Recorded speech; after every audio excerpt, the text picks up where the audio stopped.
Boa noite a todos. Sejam todos muito bem-vindos a essa casa de amor. Tem alguém aqui pela primeira vez? Bom, então já vamos começar com os nossos recadinhos.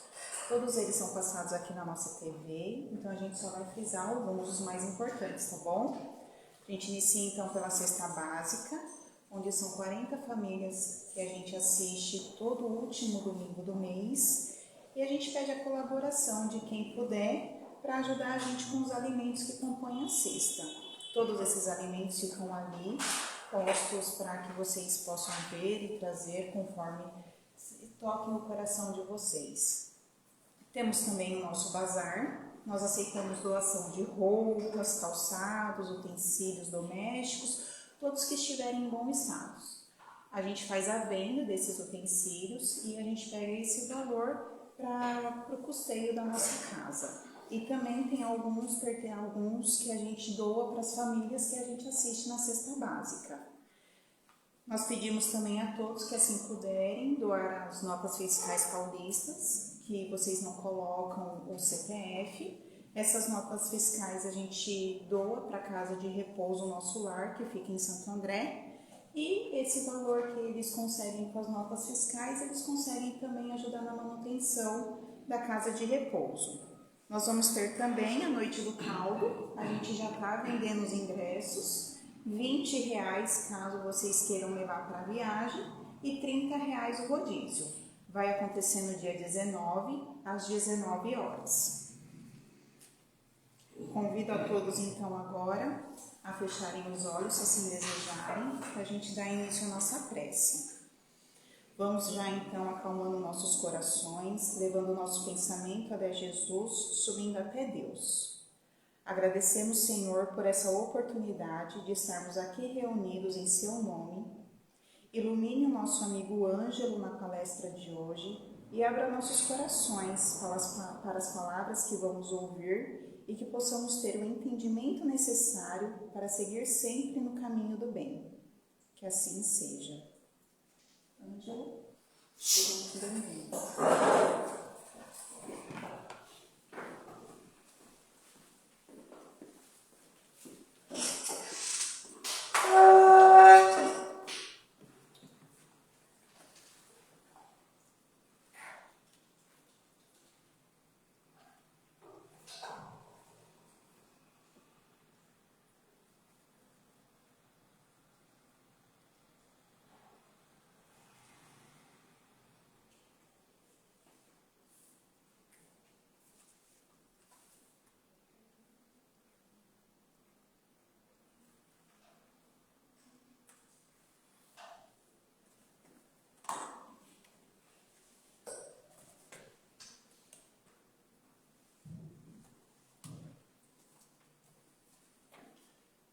Boa noite a todos.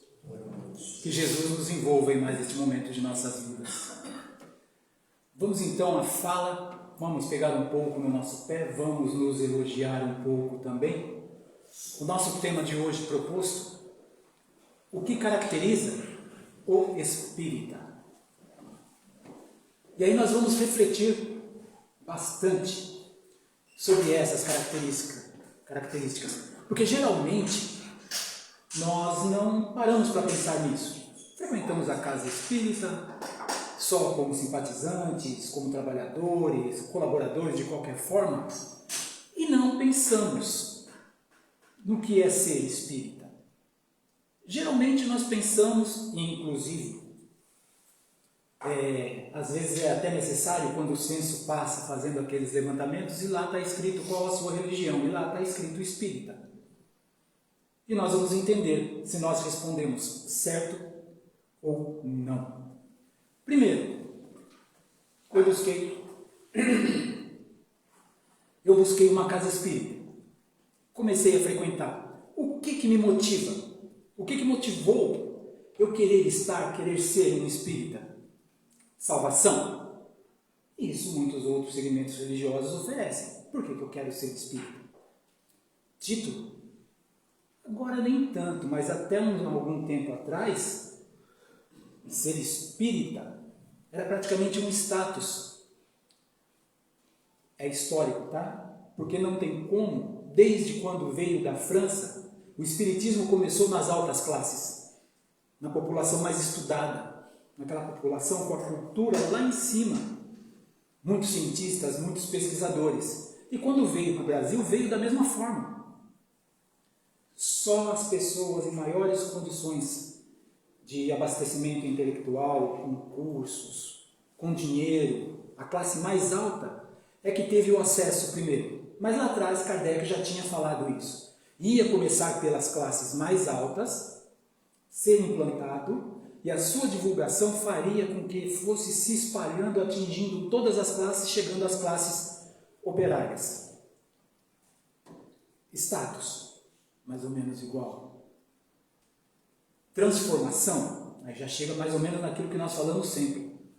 Modificação íntima, modificação interior, é isso que me faz querer ser espírita? Porque me conduz à linha de raciocínio em uma mudança? Estudar, nós falamos bastante nisso. Estudar. Aprender sobre a doutrina, buscar informações fora da doutrina, buscar confirmações com outras religiões, fazer comparações, sem perder o nosso eixo doutrinário. Antigamente falava-se a pureza doutrinária. E chegamos a um entendimento de que não é pureza doutrinária, mas coerência. Que pureza leva-se ao radicalismo. E de radicalismo nós já estamos por aqui. Radicalismo religioso sempre deu tudo errado. E ainda acontece bastante esses radicalismos. Muitas pessoas se veem presas àquela religião por medo, seja pelo que for, por estar devendo, porque pecou demais. E se eu não estiver aqui, falaram para mim que tem que ser aqui, senão eu vou para o inferno. É por isso que eu quero ser espírita? Por causa disso? Ou para filosofar? Discutir os assuntos nas altas rodas, debater com pessoas de outras religiões e tentar mostrar que eu sou o melhor, porque eu sou espírita. Uma dirigente da casa, quando eu comecei a frequentar, ela fazia uma brincadeira assim, que era espírita tão orgulhoso que quando ele falava sou espírita, voava até saliva na outra pessoa. Está certo que a gente gosta de se abastecer de fluidos, mas tão densos assim não, né? Não precisa ser desse jeito, ser arrogante. O que eu quero então? Ser espírita para quê? O que nos diferencia das demais doutrinas filosóficas religiosas? Qual que é a diferença da doutrina espírita para as outras religiões tradicionais? A primeira coisa que nós aprendemos, gostamos de falar bastante aqui na frente, é que o espiritismo não é uma religião formal. Ele não é uma religião. É uma filosofia de vida, uma forma de viver, de refletir, de raciocinar sobre as nossas atitudes, sobre a nossa forma de ser. Eu estou coerente com o amor que o Cristo pregou?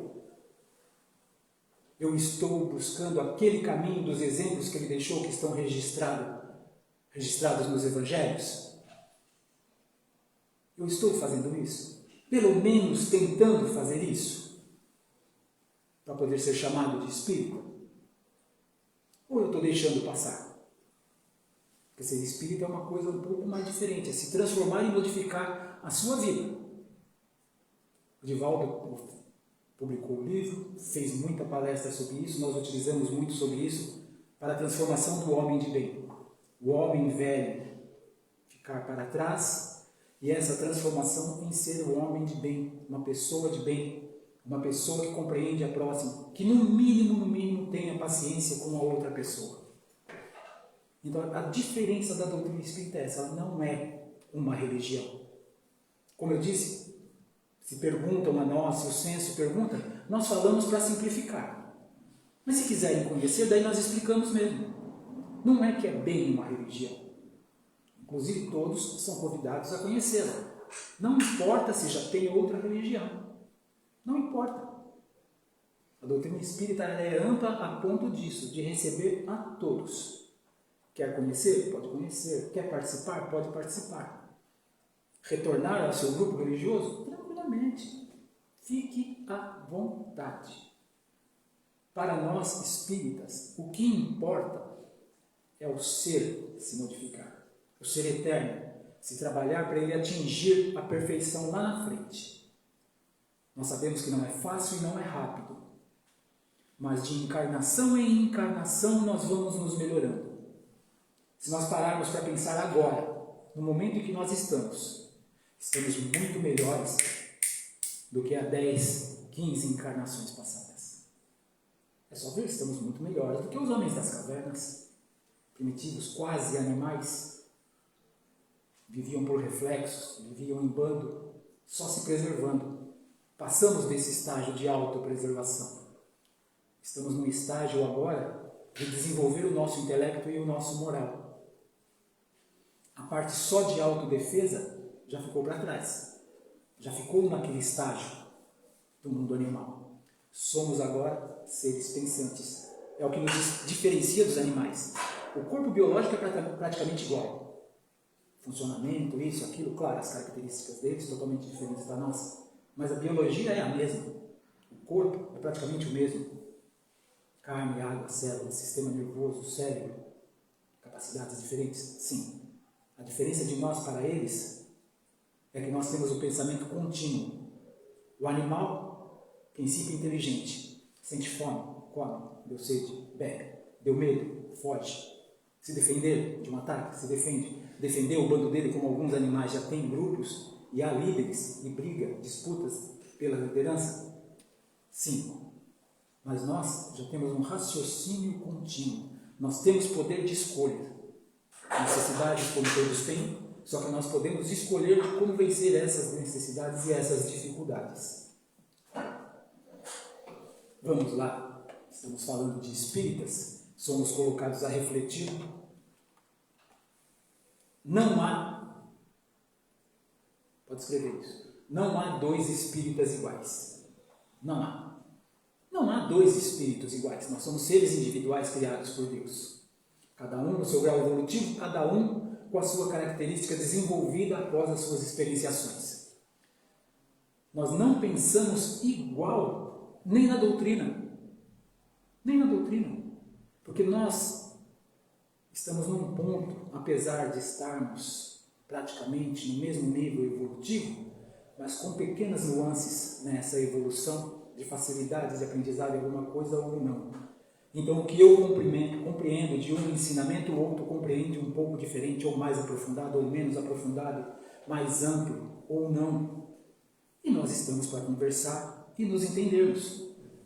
A vantagem de se trabalhar em grupo em uma casa espírita, e nós, cada vez que for possível, agregarmos mais pessoas que queiram aprender, desenvolver, depois irem trabalhar, porque nós podemos conversar e um ajudar o outro a desenvolver esse raciocínio, desenvolver esse entendimento e esse aprendizado do ser individual. E a diversidade que nos faz aprender, nos faz ser diferentes, ouvir diferente, entender diferente, mas o eixo central, que é a busca da perfeição, não muda. E aqui eu gosto sempre de lembrar disso. Nem os apóstolos pensavam igual. Nem os apóstolos. Eles questionavam Jesus. Nós imaginamos, principalmente pelos filmes mais antigos, né? Aquela musiquinha celestial, Jesus, eles todos obedientes, fazendo tudo. Não. Eles eram homens embrutecidos. Firmes. Acreditavam em Deus. Quando perceberam quem era Jesus, que ele era o Messias, seguiram. Ouviam os ensinamentos, aprendiam, mas questionavam.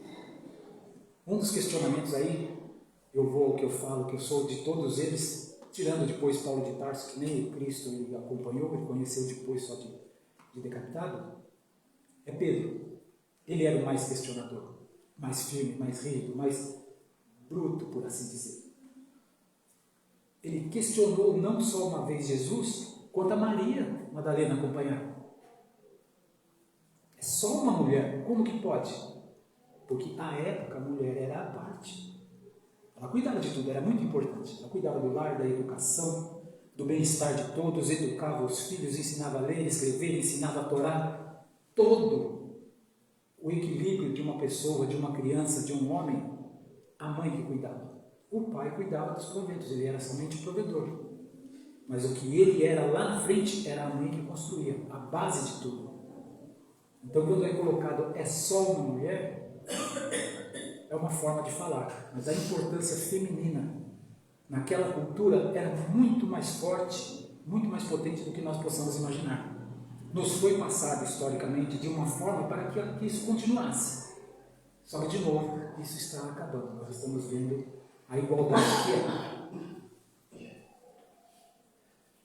E Jesus, ele era e é ainda o nosso fiel da balança.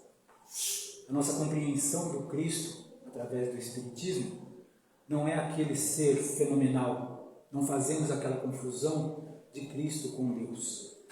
Cristo é Filho. Ele também foi criado por Deus. Como nós, simples e ignorantes. A diferença de nós para Jesus, relatam os Espíritos. No livro O Mundo Maior. A diferença de nós para Jesus é que nós ainda vacilamos. De vez em quando dá uma preguiça. De vez em quando eu não vou fazer isso não, vão achar que eu sou gordo. Ah não vou ajudar não merece. Vai pegar esse dinheiro que eu estou dando para tomar de cachaça. Quem sou eu para ficar julgando o que o outro vai fazer? Ele está necessitando de alguma coisa. Se ele tomar a atitude errada, já não é comigo. Mas eu deixei de praticar a caridade. E eu perdi o fio da meada. Dei uma puxada no assunto, vocês veem como é que é, né? Foge. Mas é isso que nós precisamos estar fazendo, entender a moral do Cristo. O restante, eu sempre lembro, vou lembrar, bater sempre nisso. No Novo Testamento, os Evangelhos são relatos históricos. Lógico, os apóstolos eram inspirados a fazer da melhor forma possível. Mas eram relatos. O que o Cristo fazia estava tudo sendo anotado. É um relatório. A sequência do que ele fez, para não ficar simplesmente na conversa e não se perder no misticismo, nas crenças falsas. Estava ali, ó, marcado, escrito. Isso é que foi feito. Agora, a observação do exemplo de Jesus é outra coisa muito maior. Aí eu vou falar de novo. Por isso que o Evangelho segundo o Espiritismo não é um entendimento do Novo Testamento. É o colocar para nós pensarmos na moral de Jesus, de como ele agiu, daquilo que ele fez, da forma que fez, o tanto que ele amava, forma de dizer por causa do tempo que ele ficou encarnado conosco, o tanto que ele ama nós como irmãos, tanto que quando ele explicava de Deus para nós, ele explicava de formas diferentes. Porque o entendimento dele, ele mesmo disse que ele entendia a essência de Deus.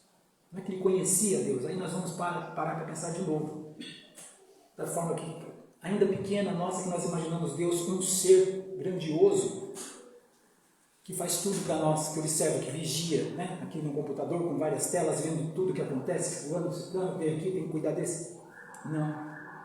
A criação provém desse ponto chamado Deus, que nós colocamos no nome próprio, senão nós não teríamos ideia de como falar. Tudo provém dele, é o halo divino. Tudo emana, e a partir disso são formados todos os universos, todas as condições para nós. Quando foi falado com Kardec, ele perguntou aos espíritos da equipe do Espírito de Verdade, eles diziam que esse ponto eles não sabiam explicar. E olha que são espíritos evoluídos, quase perfeitos. Mas o Cristo entendia essa essência. Quando perguntou a que ponto que nós, quando criação, passando pelo princípio inteligente e nos transformamos e chegamos ao ponto de seres inteligentes, como nós somos, o nominal, eles também não sabiam explicar. Olha a humildade desses espíritos. Isso nós não sabemos te explicar. Ainda não temos esse conhecimento. Isso significa que eles precisavam aprender muito mais ainda. Então, se eu quero tomar alguma atitude, vamos começar a usar essa balança do Cristo, esse fiel, essa medida dele. O que eu vou fazer vai ser bom para mim? Vai. Vai prejudicar o próximo? Vou parar e pensar de que forma que eu vou fazer. Porque eu não posso só me beneficiar e prejudicar o outro. Não que eu precise ficar dando preferência o tempo todo para o outro. Porque nós estamos primeiro cuidando de nós para depois cuidar do outro. Mas se eu só tiver benefícios e prejudicar o próximo, eu estou sendo mal. Eu não estou cumprindo as leis divinas. Em algum momento isso vai me ser cobrado. Não que alguém chegue e cobre. A minha consciência me chama a atenção. Principalmente após o desencarne. Que daí nós vamos nos recordar de tudo. Perdemos esse corpo de carne que é praticamente uma gaiola, que veda pensamentos antigos para que nós possamos trabalhar por vontade própria, não por obrigação. Porque eu fiz isso de ruim na vida passada, eu vou ter que fazer a boa agora. Eu estou fazendo por obrigação, não porque eu quero me melhorar, não por escolha do bem. Fazer por obrigação, eu estou pagando dívida. E é isso que nós temos que estar sempre medindo. E Kardec, ele afirma sobre a necessidade do estudo. Vamos aprender, estudar as obras básicas. Quando der para estudar, vamos pegar as revistas espíritas, no mínimo lê-las. Demora. São anos e anos de trabalhos registrados por Kardec e a equipe de cientistas que o acompanharam. São anos e anos. Fora isso, vamos estudar por fora, para se complementar, para ver se o que a ciência, que a medicina fala, se alguma coisa está coerente com o que os espíritos falam. Se o que evoluiu até hoje, o Espiritismo já havia dito que iria acontecer. Kardec falou que o Espiritismo e a ciência andariam par e par. E se a ciência provasse que o Espiritismo está errado, acompanhemos a ciência. Mas por enquanto, vamos a um exemplo simples de aceitação, lógico que não só do Espiritismo, mas de outros segmentos religiosos, de algo além da matéria. É que nós podemos entrar em hospitais para aqueles que desejarem, para podermos dar passes nesses pacientes que pedirem. Agora podemos. Agora, os outros segmentos religiosos, as outras pessoas, os outros irmãos nossos, podem entrar para fazer oração. Pediu? Convida alguém para vir aqui. Ou tem trabalhos que eles próprios têm um plantão e passam. Posso entrar e fazer uma oração para o Senhor? Nos dias que eu fiquei, não passou um espírito. Mas evangélico, todo dia passava alguém. Eu deixava fazer oração, gente. Pelo amor de Deus, que isso? Pode fazer, fique à vontade. Batíamos um papo, perguntavam, eu falava que era espírita, não havia problema algum. A vantagem de hoje em dia, todo mundo está abrindo a mente para isso, e nós estarmos num país laico, eu posso professar qualquer crença, sem problema algum, hoje em dia. Antes já foi mais difícil, mas nós podemos professar, acreditar ou não, posso até não acreditar sem problema algum. E a doutrina espírita nos mostra isso. Posso fazer o que eu quiser, eu tenho livre-arbítrio. Mas não basta só estudar. Eu preciso me transformar. Eu tenho que colocar em prática tudo isso que eu leio, tudo que eu ouço nas palestras, tudo que eu vejo nos vídeos, na internet, em seminários, nas músicas espíritas. Elas são muito informativas quanto à transformação íntima. Mas aí eu preciso colocar em prática em mim. Porque não adianta eu ouvir e querer que o outro se transforme. A transformação e a evolução, ela é individual. Eu faço a minha evolução. Ninguém vai fazer por mim. Não adianta. Você está indo lá no centro espírita? Reza por mim. Está esperando eu cair do céu. Faz a sua parte, busca. Tudo que Jesus pedia nas curas, vamos observar isso. Todas as curas. Todo mundo deu um passo adiante. Todos. Ou pediram para ele, ou foram até ele. Ele não foi atrás de ninguém. De ninguém. Todos. O que mais chama a atenção são dois, a mim. Se eu prestar muita atenção, eu ainda falo. Grandão e Chorão. A mulher hemorroíça e o cego Bartimeu. Foram até ele num esforço incrível. O cego ainda gritou. Pensa, gente. Jesus era uma celebridade. Os apóstolos, mais ou menos os seus seguranças, um pelotão de choque protegendo ele, além dos outros trabalhos. E todo mundo gritava, Jesus, Jesus, Messias, Messias. Até que Bartimeu, na gritaria, também grita para ele, filho de Davi.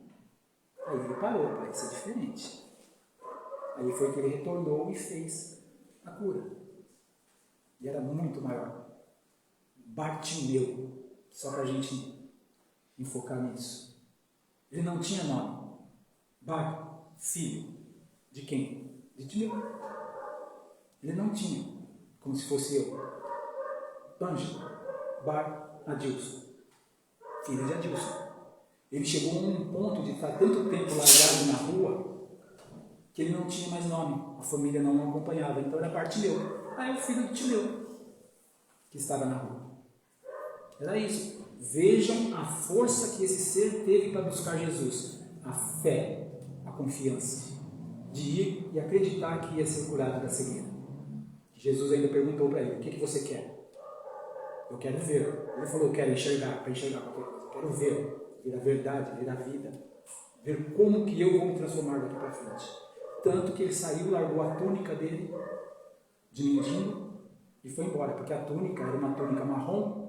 Todos aqueles que viviam na rua pedindo esmola, Roma fazia usar aquela túnica para saber que aquele não tinha condições de pagar imposto. Então ele era um indigente, digamos assim, catalogado. Por isso que usava-se essa túnica. Ele jogou a túnica e dali para frente transformou a vida dele.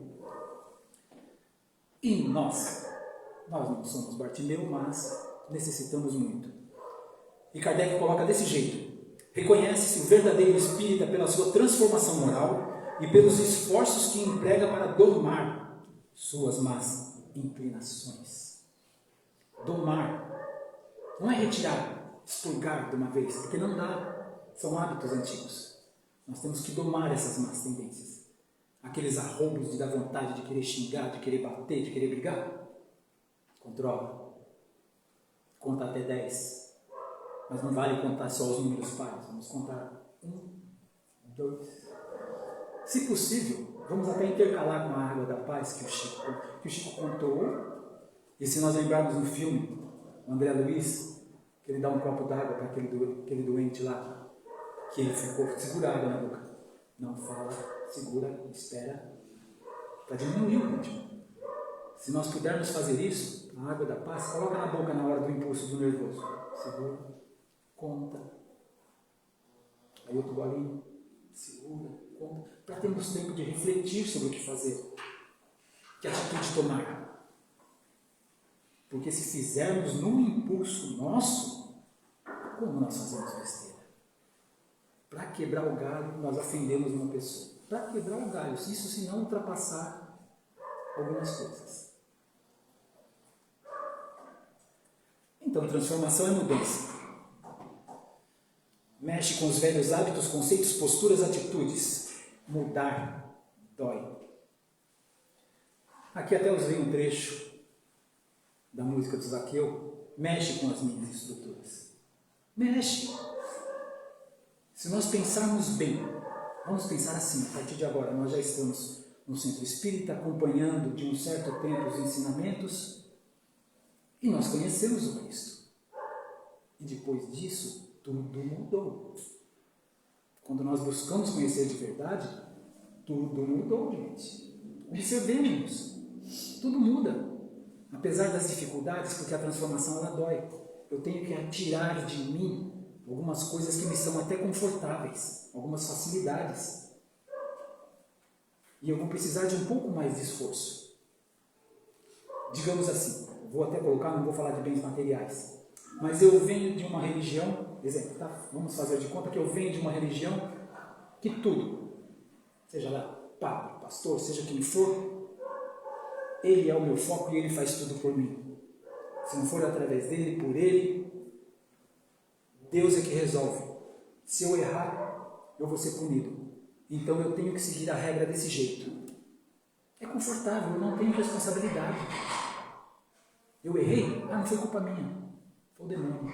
Eu acertei? Foi Deus que me ajudou. E eu fiz o quê? O Espiritismo já mostra que a responsabilidade é minha. A responsabilidade é nossa. A transformação é íntima. Por isso que é reforma íntima. É a minha transformação. Eu que faço por merecer ser um espírito bom. Eu não vou chegar em algum lugar, como às vezes vendem pedacinhos do céu, e comprar bondade e guardar no meu coração. Não, eu preciso aprender a ser bom. Eu preciso aprender a ser paciente. Eu preciso aprender a ter compaixão. Eu preciso aprender muitas coisas. E depois que eu aprendo, subir um degrauzinho. No bem? Sim. Mas também um degrauzinho a mais, uma ferramenta a mais de responsabilidade. Porque eu sou conhecedor. Eu aprendi. E depois que eu aprendi, eu sou responsável por alguém que está abaixo de mim ou pelas situações necessárias. É difícil? É difícil. Se fosse fácil, nós não precisaríamos nos reunir em grupos para um auxiliar o outro para poder estarmos crescendo. Começamos em casa, uma família. Todo mundo facinho, todo mundo paciente. Marido e esposa tudo tranquilo, uns filhos calminhos. Ninguém sobe pelas paredes, ninguém desobedece. E nós precisamos aprender a ter paciência. Aprendendo a ter paciência com um filho no lar, duvido que a gente não aprenda a ter paciência na rua. Mas dedicação de verdade, dos dois lados. Aí nós vamos caminhar assim. Vamos aos números. No mundo tem 13 milhões de adeptos de espíritas. 13 milhões. Se nós pensarmos, é um número pequeno, mas não é pequeno. Porque é uma forma diferente. Muitas pessoas se dizem só simpatizantes e alguns até gostam e ainda não admitem que são espíritas, que gostam do espiritismo. Como eu disse, para o comodismo eles preferem uma religião que eles não precisem fazer nada por si, que alguém vai fazer, que Deus faz, que o anjo faz, que isso. Por isso ainda, nós temos muitos simpatizantes. No Brasil são 3.800.000, ou seja, a cada 3 espíritas no mundo, um é brasileiro. Então nós somos a maior nação espírita deste planeta, o Brasil. O Brasil com uma diferença, eu até gosto. Porque no restante do mundo continua como nos tempos de Kardec. Estudo, aprendizado, e você se transforma somente pelo aprendizado. A característica do povo brasileiro, e isso porque já houve informações de espíritos em algumas obras, a maioria do povo brasileiro, da população, são de seres que vieram da Europa e erraram muito naquela época, em outras religiões e outros segmentos. Então nós temos uma religiosidade, o senso de religião dentro de nós. Ficou difícil, transforma. O senso de religião dentro de nós. Nós gostamos disso. E por isso que o Espiritismo tomou essa conotação religiosa, essa coisa mais amorosa, mais envolvente. Lá é como se fosse uma escola de aprendizado, de estudos de filosofia, e através dessa filosofia vamos nos transformar em pensadores, e em pensadores eu coloco em prática em mim e me transformo. Nós gostamos de ajudar. Nós gostamos de ter trabalho de caridade. Não tem uma casa espírita nesse país que não faça um trabalho de ajuda. Sempre tem alguma coisa a ser feita e sempre tem um espírita fazendo alguma coisa. Uma cesta básica, uma gestante carente. Centro Espírita no centro de São Paulo, que nós fomos no seminário, cuida de animais de rua, eles pediram um ingresso em ração. E assim se vai. Auxílios de todas as formas. O brasileiro, ele é assim, ele é mais aconchegante. Então, por isso que a doutrina espírita tem esse foco em nós.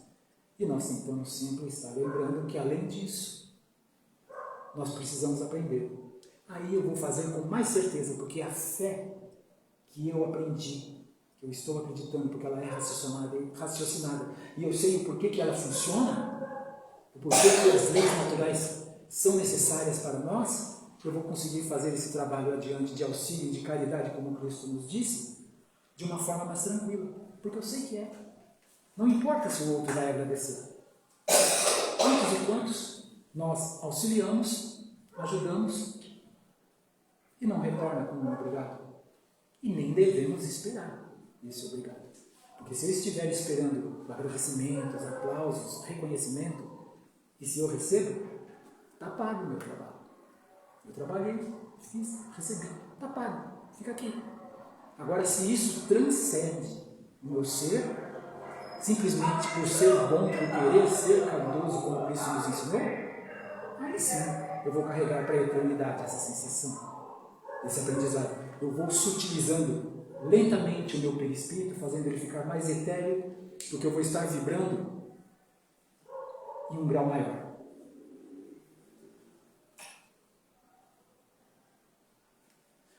Eu coloquei lá no início, na proposta inicial de Kardec, reuniam-se representantes, porque é um estudo, convida todos, não tem ninguém, não tem exclusivismo. Reuniam-se, tá? Há registros, budistas, protestantes, cientistas, tanto de magnetizadores que trabalharam com ele, sem preconceito algum, sem exigir a conversão de ninguém.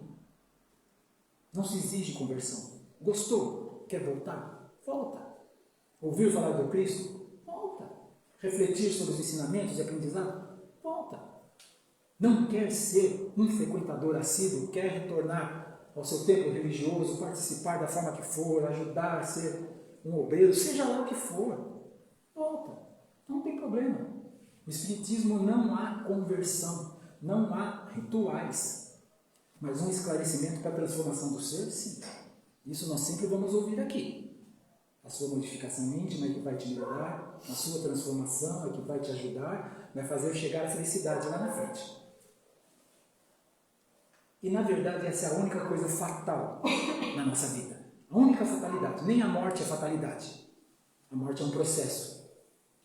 Nós passamos, utilizamos esse corpo como se fosse uma roupa usada, fica no planeta, eu retorno à pátria espiritual, dou continuidade, sendo necessário, retorno, tudo que eu aprendi aqui, aprendi lá de novo, refletindo, eu volto aqui e coloco em prática. E assim eu vou caminhando. Foi isso que eu esqueci.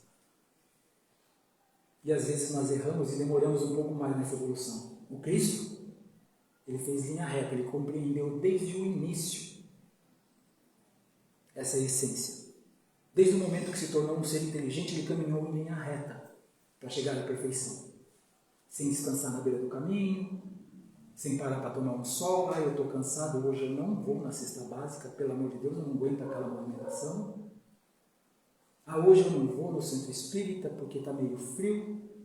Não, Cristo fez. E é assim que nós devemos nos espelhar. Fazer. Somente isso. Só fazer. Sem querer nada além disso. Vou correr. Coloquei, não é uma religião formal.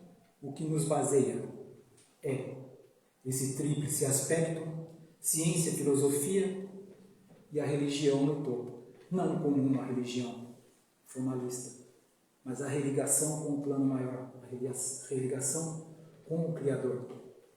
A ciência e a filosofia dando bases a nós para o entendimento nosso. E nós buscando a essência divina através da religião. Através do Espiritismo nós vamos entender sobre o livre-arbítrio. Nós temos livre pensamento. Eu posso pensar, eu posso idealizar, eu posso escolher o que eu quiser. Desde que eu não faça nada que prejudique alguém. E esse livre pensamento, ele nos tira o medo do domínio. Aquela coisa de conduzir as ovelhas pelo medo porque o lobo vai pegar. Porque o demônio vai pegar. Não, eu sei que a defesa é minha. Eu me coloco em condições de para não ser mal influenciado. Não um demônio, aquele ser com chifres, com rabo, com tridente. Não. As más influências de pensamentos. E outra, aqui está até mostrando, nós fomos já muito dominados pelo medo. As cruzadas, apesar de fazerem um glamour, era domínio pelo medo, pela força, para ganhar território.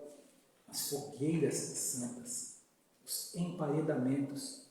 Os emparedamentos a gente até ouve pouco, mas a pessoa que era considerada bruxa, não seguia, não acreditava, não fazia, não seguia aquele rito que a igreja colocava, eles eram emparedados, colocados aqui, e levantava-se uma parede e ela ficava selada viva dentro da parede para ali desencarnar.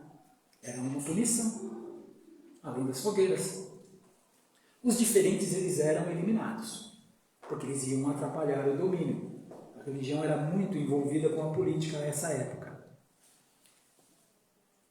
E ser espírita nunca foi fácil, ainda não é. Principalmente pela nossa luta íntima, mas antes nós éramos discriminados como espíritas. muito discriminados. Os nossos irmãos umbandistas e os candombleístas, muito mais ainda, muito mais. Mas os espíritas, eles eram discriminados. Por quê? Porque esses segmentos que eu falei, eles te colocam para pensar, mostram que nós não estamos aqui para ser punidos, nós estamos trabalhando para uma eternidade muito melhor do que o que nos é mostrado aqui. Então eu consigo raciocinar que eu não dependo de ninguém. Era interessante para quem dominava as religiões e politicamente o país, quem governava? Não é interessante. Interessante é o domínio. E se nós esclarecermos, quem que vai me dominar? Nós espíritas ainda tivemos uma sorte nos anos de ferro. Aquele tempo da ditadura militar, aquela coisa mais rígida, mais apertada, onde haviam essas perseguições em tempos religiosos, sim. A vantagem, os espíritas, a grande maioria, eram da elite. E eles tinham influências com a política. Então nós fomos tolerados. Pode funcionar, mas nós vamos vigiar. As casas espíritas, antigamente, algumas ainda têm aquele livrão na entrada, que todo mundo que chega assina o livro, que para nós é falado que é para marcar presença, para ver a frequência. Aquilo era para saber quem frequentava. Se alguma coisa acontecesse ao redor que não agradasse os dominantes, se alguma coisa começasse a ser divulgada, porque nós pensamos, nós refletimos, nós discutimos, se alguma coisa fugisse do que eles queriam, da censura, tal região, Vila Vitória, nosso lar, vamos ver quem que participa e vamos começar a vigiar essa pessoa de perto. A outra casa aqui em cima, não lembro o nome, a mesma coisa. Vamos lá ver a lista de nome. Vamos tomar conta desse aqui, ó, que está vindo com mais frequência. Vamos ver o que ele está fazendo. Era para isso. Era para nos vigiar. Éramos tolerados? Éramos. Mas era para nos vigiar. Então, mudar, modificar, se transformar. Vamos utilizar assim. Mudar é o verbo auxiliar de evoluir. Eu quero evoluir? Eu vou mudar. Me impulsiona, me ajuda. E o Espírito de verdade? O Cristo. Ele disse assim a Kardec, para propagar: espíritas, amai-vos. Este o primeiro ensinamento.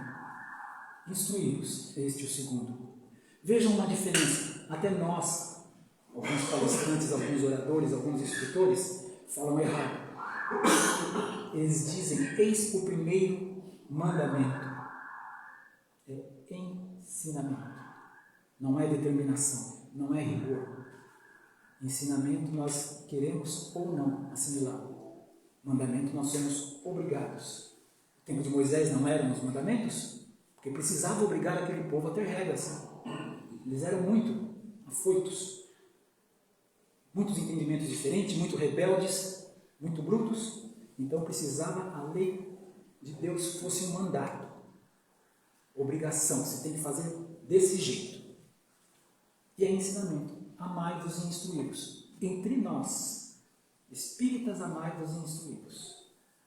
A gente está pecando um pouco nos dois itens, mas estamos caminhando. Amai-vos, estamos, uma forcinha. Instruí-vos, vamos fazer mais uma forcinha. Vamos abrir a nossa mente, ter mais condições de reflexão, para podermos nos entender melhor. Santo Agostinho, nós pensarmos nas nossas atitudes, nós pensarmos no conhece-te a ti mesmo, é isso. Aqui. Nós vamos passar um vídeo e vai dar para esclarecer bem tudo isso que eu tentei falar em pouquinhos minutos. Tá.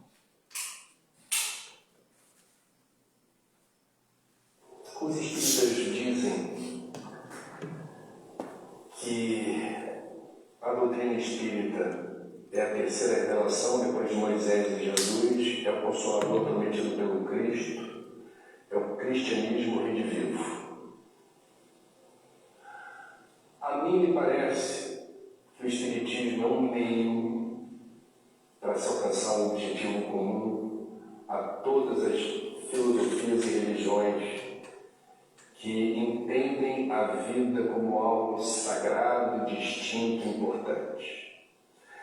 Uma ferramenta preciosa de reforma íntima, no pressuposto de que somos imperfeitos e as imperfeições nos causam dor e sofrimento. O Espiritismo aponta caminhos que, para serem trilhados, vão demandar a sublimação das nossas poucas virtudes e a superação dos nossos muitos defeitos. O Espiritismo não se considera, e isso é muito bonito, o único caminho que leva à salvação, e nem se considera superior a qualquer outro caminho que promova o mesmo efeito. Portanto, o importante não é ser espírita. O importante é alcançar o objetivo. Para alguns, eu me incluo nesse grupo, o Espiritismo é uma ferramenta preciosíssima para se alcançar esse objetivo. Porque é o que se diz da fé raciocinada. Os espíritas também acreditam que somos os trabalhadores da última hora. Nós já tivemos contato com as verdades espirituais de outras vidas e dessa vez fomos fisgados pela razão. A fé raciocinada, objetiva, no estilo positivista, do que faz sentido à razão.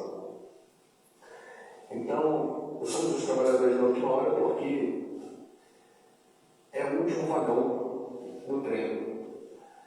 E é uma doutrina consoladora, posto que afirma a existência de Deus, isso é muito importante, afirma a inexistência da morte, isso é muito importante, permite a comunicação com os desencarnados, e isso é muito importante, porque, a bem dizer, não é o fenômeno que importa. Eu não me aproximei da doutrina pelo fenômeno.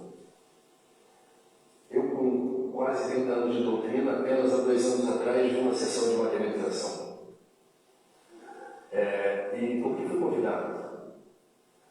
Então, não somos proselitistas, não queremos converter ninguém, não temos a pretensão de fazer com que pessoas que não sejam espíritas passem a ser. Apenas achamos importante para quem esteja aberto, sensível, alguma explicação que faça sentido para que o universo, a vida, o ser humano, Deus, sejam peças que se encaixem melhor no tabuleiro. A gente não vai se negar a falar ou apresentar a doutrina, mas nós não queremos invadir o espaço aéreo de quem já tem a sua convicção. Isso é muito querido.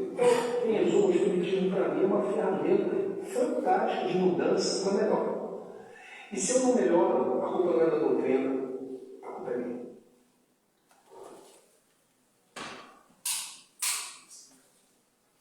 É isso aí. É bom gente que sabe falar de verdade, né? Que tem um vocabulário mais amplo. Explica em poucos minutos tudo que eu tentei falar aqui em 45. Mas é isso. A evolução é individual. O crescimento é individual. Então o esforço é meu. Se eu demorar na dor e no sofrimento, a escolha é minha. Se eu quiser ser feliz, a escolha é minha. Só para reforçar. Reconhece-se o verdadeiro espírita pela sua transformação moral e pelos esforços que emprega para domar suas inclinações más. Que nós possamos estar domando essas nossas inclinações. Muita paz a todos.